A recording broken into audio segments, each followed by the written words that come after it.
आणि एक महत्त्वाची बातमी, 17 सप्टेंबर पासून जरांगेंचं पुन्हा उपोषण सुरू होणार आहे। 16 सप्टेंबरला मध्यरात्रीपासून जरांगे उपोषणाला बसणार असल्याची माहिती मिळतेय। ओबीसी मधून आरक्षणासाठी जरांगे पुन्हा आक्रमक भूमिकेत आल्याचं पाहायला मिळत आहे। 16 सप्टेंबरच्या मध्यरात्रीपासून जरांगे उपोषणाला बसणार आहेत।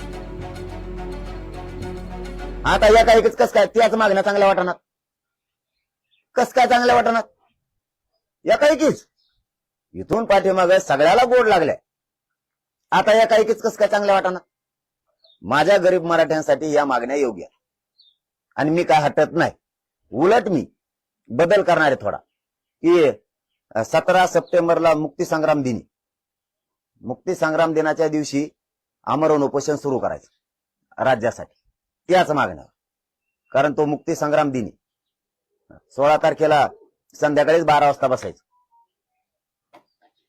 17 तारखेला मुक्तीसंग्राम दिनी त्या महाराष्ट्रातल्या मराठ्यांना अन्यायातून मुक्त कधी करणार आहे।